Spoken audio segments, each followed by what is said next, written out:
Bonjour, bienvenue à la Comfi, c'est la 12e édition.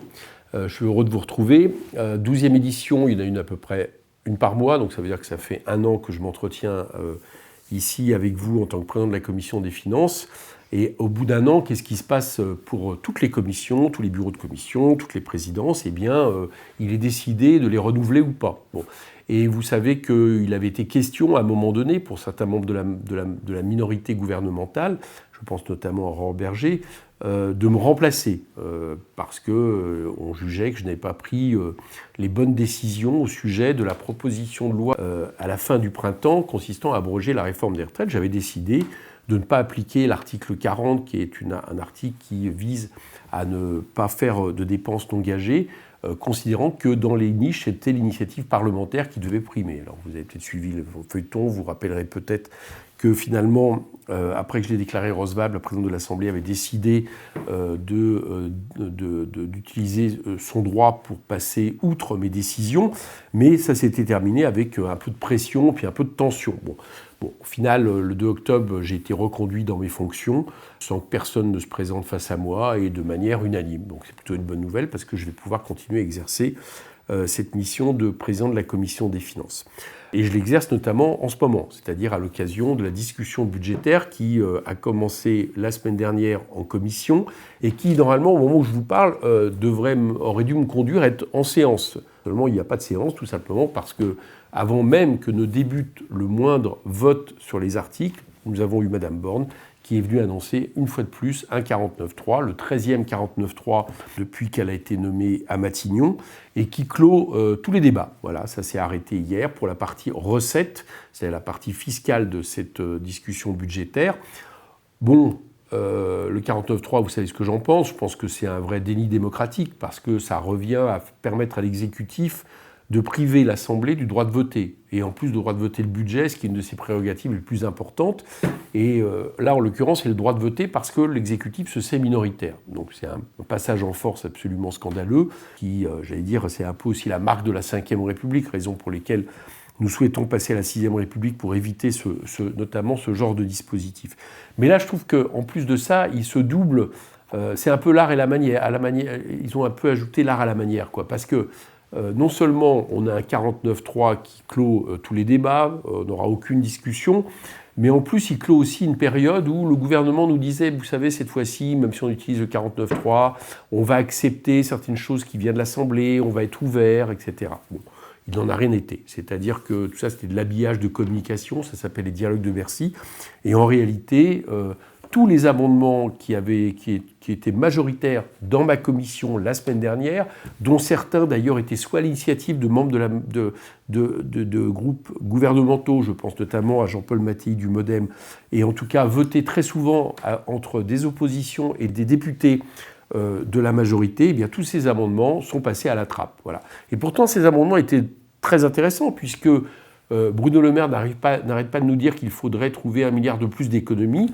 Ces amendements, notamment ceux qui attaquaient la justice fiscale, proposaient 12 milliards de plus de recettes à l'État. Alors en taxant les superdividendes, en taxant les rachats d'actions, en permettant de revenir à l'exit tax, c'est-à-dire une taxe qui est prévue sur les personnes qui partent manifestement pour s'évader fiscalement à l'étranger, etc., etc. En tout, il y avait des mesures aussi, j'oublie aussi, une taxe sur les transactions financières qui rapportait 10 milliards. Donc il y avait de quoi faire pour le gouvernement qui a besoin de recettes, notamment pour des politiques de transition écologique. Tout ça a été liquidé. D'autres mesures aussi qui permettaient de taxer de manière forte les Airbnb de façon à ce que les gens dans les zones tendues touristiques puissent continuer à se loger, puisque vous savez qu'aujourd'hui, cette pression de la spéculation immobilière fait qu'il y a plein de gens qui ne peuvent plus se loger là où ils habitent, ce qui pose évidemment des problèmes. Il y a des amendements sur les EHPAD, il y avait des amendements sur le sport, il y avait des amendements pour les bénévoles des associations humanitaires, etc., etc. Tout ça a été évacué à l'occasion du 49.3 et le gouvernement n'a plus que retenu finalement des amendements de sa majorité ou des amendements, j'allais dire, dégradés par rapport à ceux que nous avions votés en commission. Je trouve que c'est une occasion ratée. Parce que ce gouvernement aurait pu dire, nous avons compris que nous n'avons pas de majorité à l'Assemblée et nous trouvons quelque part un compromis avec la majorité pour faire bouger le budget, ce qui aurait permis peut-être de manière plus démocratique que ce budget soit examiné. Il n'en a rien été, et une fois de plus, ce gouvernement passe en force avec un budget qui ne résout rien, ni les objectifs du gouvernement, puisque l'objectif du gouvernement, vous le savez, toujours, c'est la réduction des déficits. Or, les propositions qui sont sur la table pour aller vite, au vu de la conjoncture économique l'an prochain, qui sera une conjoncture extrêmement compliquée, tous les organismes se rejoignent là-dessus, n'arrivera même pas à réduire les déficits comme l'annonce le gouvernement. Et puis ça ne répond à rien, parce que ça ne répond pas aux besoins des Français en matière de logement. C'est une véritable bombe sociale, le logement, en matière d'éducation. Jamais une rentrée scolaire n'a été aussi mauvaise en réalité depuis de nombreuses années. En matière de santé, les hôpitaux restent dans un état absolument terrible. Et puis également en matière de transition écologique, puisque le gouvernement met 7 milliards sur la table.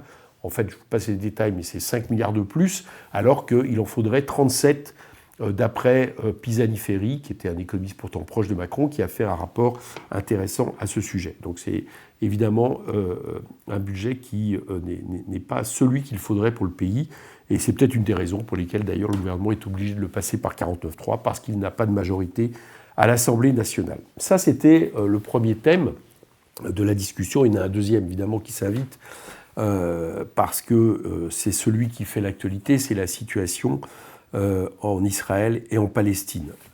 Situation qui s'est enclenchée il y a maintenant une dizaine de jours et sur lesquels je voudrais revenir et sur lesquels on a l'impression finalement que c'est une manière pour le gouvernement, mais aussi certaines autres forces de gauche, de régler ses comptes avec France Insoumise en nous attribuant des positions que nous n'avons pas eues et en ignorant les propositions que nous faisons qui sont en faveur de la paix.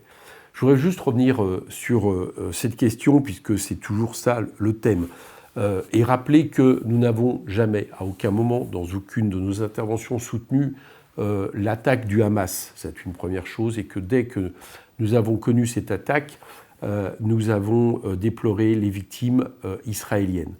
Nous avons condamné ces attaques dès que nous avons connu le caractère de massacre de masse de civils absolument injustifiables et scandaleux, qui sont des actes de terreur et que nous avons, peut-être parmi les premiers même, décrits comme des crimes de guerre, voire des crimes contre l'humanité. Donc tout le procès qui nous est fait est un procès absolument scandaleux qui ne vise qu'à nous faire taire, et finalement à faire taire ceux parmi les seuls en France qui n'épousent pas la thèse et la logique de M. Netanyahou. Ça fait des années que M. Netanyahou voudrait nous convaincre que le conflit que mène l'Israël vis-à-vis des Palestiniens est un conflit en réalité proche de celui qui nous oppose à des organisations terroristes comme Al-Qaïda ou Daesh. C'est-à-dire que ce serait une lutte du bien, la démocratie, en l'occurrence là Israël, et puis le mal, du coup les Palestiniens. Bon. Nous refusons cette vision. Nous refusons ces visions parce qu'en réalité, elles désincarnent totalement ce qui se passe dans cette région du monde. Ce qui se passe dans cette région du monde, c'est que depuis des années, il y a un État, un gouvernement qui impose une colonisation, une occupation, un blocus à une population dont pourtant les résolutions de l'ONU lui reconnaissent le droit d'exiger un État. C'est la Palestine.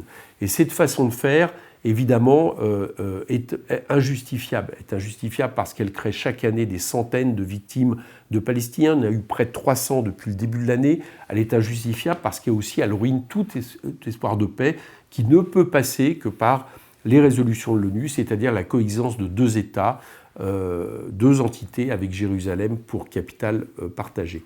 La politique de Netanyahou, en réalité, c'est d'une certaine manière la même que celle du Hamas. M. Netanyahou nie totalement le droit à la Palestine d'exister. Donc il nie la possibilité d'une coexistence des deux États, exactement comme le Hamas nie la légitimité de l'existence de l'État d'Israël. Ces deux-là, quelque part, ont les mêmes objectifs, et c'est d'ailleurs pour ça que M. Netanyahou, on l'entend peu en France, mais ça a été très documenté en Israël en ce moment même, a favorisé l'émergence du Hamas par rapport à l'OLP d'abord, et par rapport à l'autorité palestinienne.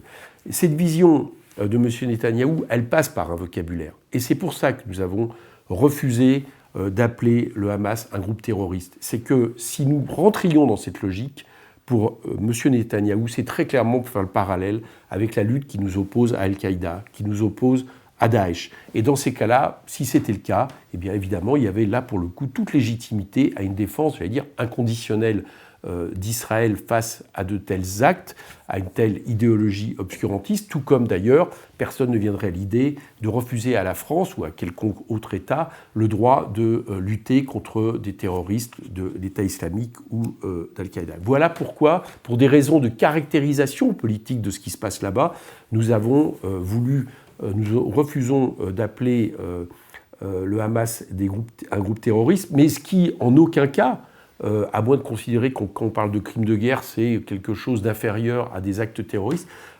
pour en aucun cas absoudre le Hamas de ce qu'il avait fait. C'est d'ailleurs pour la même raison que nous refusons de dire que le Hamas est un groupe de résistants. Littéralement, on pourrait le discuter, mais on voit bien que c'est une caractérisation politique qui a une appréciation positive. Or, le Hamas, non seulement en raison des massacres de civils qui ont été effectués, mais aussi quelque part parce que ces actions peuvent être considérées comme contraires même à l'intérêt des Palestiniens, ne peut pas être qualifié de cette manière-là.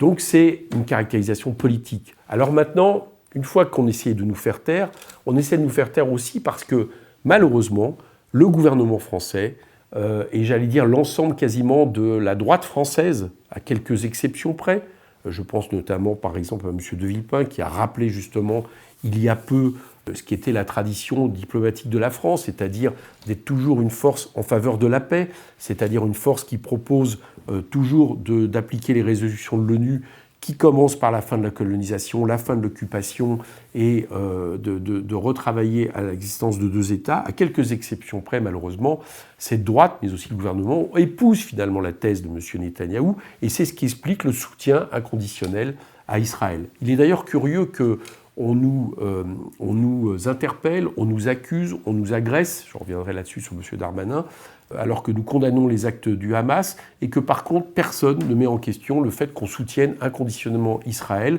quand Israël, à son tour, commet des crimes de guerre vis-à-vis de Gaza, comme c'est en train de se passer, avec des bombardements intensifs et avec le fait de faire un blocus, de s'en prendre à des civils, ce qui est une définition même aussi des crimes de guerre. Il y a là deux poids, deux mesures, et peut-être que le fait que nous demandons justement qu'il n'y ait pas de poids, deux mesures est ce qui gêne aujourd'hui la diplomatie française et le gouvernement français. Donc nous le répétons, nous ce que nous disons, c'est que la France doit être, pour se faire entendre, le pays qui reste fidèle à ses traditions, qui datent, j'allais dire, quasiment du général de Gaulle, et demande maintenant un cessez-le-feu qui implique la libération des otages, demande la fin de l'occupation, la fin des colonisations de la Palestine pour permettre justement de redéboucher sur un accord de paix. Voilà ce que la France devrait faire, au lieu quelque part de défendre de manière inconditionnelle les actions d'un gouvernement qui est plus critiqué en Israël, le gouvernement de M. Netanyahou, qui, je vous le rappelle, abrite des gens ouvertement racistes, suprémacistes d'extrême droite, il est plus critiqué en Israël qu'il ne l'est en France, qui est quand même un comble. Voilà, et tout ça, c'est aussi pour le bonheur des deux peuples, parce que je pense que les deux peuples, dans ce qui est en train de se passer en ce moment, n'auront que du malheur comme horizon si on laisse faire la guerre qui est en train de s'installer. Bon, la position de la France, elle ne peut pas être non plus d'empêcher toute mobilisation et manifestation demandant un cessez-le-feu et l'arrêt des bombardements sur Gaza. C'est ce qui est en train de se passer. Non seulement c'est un problème vis-à-vis des libertés de manifester, non seulement une fois de plus on se singularise parce qu'on doit être, à ma connaissance, une des seules démocraties au monde à agir de cette manière-là. Non seulement le Conseil d'État a dit exactement l'inverse hier dans un avis, mais il est évident qu'on ne peut pas comme ça avoir comme positionnement d'interdire toute opinion qui ne serait pas celle du gouvernement dans ce pays. Voilà. Le gouvernement, pour le moment, se refuse à demander un cessez-le-feu. C'est pourtant la solution qui serait la meilleure. Elle ne peut pas empêcher des gens de l'exiger et de demander que les populations civiles de Gaza arrêtent de souffrir comme elles souffrent et comme souffrent les Palestiniens malheureusement depuis de trop nombreuses années. Il est question qu'il y ait une manifestation dimanche organisée, si j'ai bien compris, par les syndicats, les associations en faveur du cessez-le-feu. J'espère vivement que cette fois-ci, aucune mesure d'interdiction ne tombera, parce que c'est aussi une manière de prendre position dans ce conflit j'allais dire, pour l'État colonisateur qui est Israël. C'est aussi une position partiale de prendre position. Et ce n'est pas une position, j'allais dire, en faveur de la paix. Les manifestations pour la paix pacifistes doivent pouvoir se faire dans ce pays. Je termine juste sur une chose, et je voulais juste m'adresser au gouvernement français et m'adresser quelque part aussi à tous ceux qui nous fustigent. Je suis quand même étonné que les propos de M. Darmanin passent comme ça, de manière aussi facile, sans qu'il ne soit remis en question. Monsieur Darmanin a parlé de nous comme du djihadisme d'atmosphère. Bon. Et donc je dis à monsieur Darmanin que quand il utilise une telle déclaration, il est le responsable direct des menaces de mort que nous recevons, des agressions qui commencent à sévir vis-à-vis de députés France Insoumise. Parce que si nous sommes des djihadistes, évidemment, on rentre dans une logique qui ne peut que nous mettre des cibles. Donc il est responsable de ce genre de déclaration qui attise les tensions dans le pays. Et quand aussi M. Darmanin, de manière très imprudente, a fait un lien direct entre le monstrueux assassinat, monstrueuse attaque terroriste dont a été victime Dominique Bernard à Arras, et les événements, justement, entre Israël et la Palestine, comme il l'a fait, non seulement il le fait sans aucune preuve, non seulement, j'allais dire, il adopte ainsi la rhétorique de M. Netanyahou, mais en plus, il rajoute un risque de tension dans notre pays qui n'en a pas besoin, justement, déjà vis-à-vis de ces attaques terroristes absolument immondes qui ont eu lieu en France et en Belgique. C'est une responsabilité lourde et je veux faire remarquer que le procureur qui est actuellement chargé de travailler sur ce dossier a expliqué qu'il n'y avait pas de lien direct entre l'acte du terroriste et le conflit entre Israël et la Palestine. Donc c'est quelque chose qui, à mon avis, est d'une responsabilité extrême et je suis très étonné que ça passe avec autant de silence. Voilà ce que je voulais vous dire aujourd'hui. J'espère que dans les jours à venir, la France changera de position.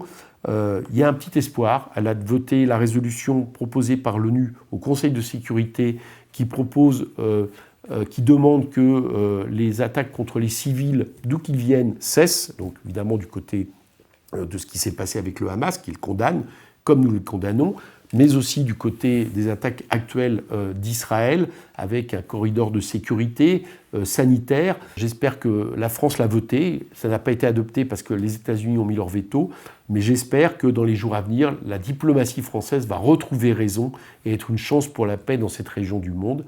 C'est tout le mal qu'on peut souhaiter au moment où je vous parle.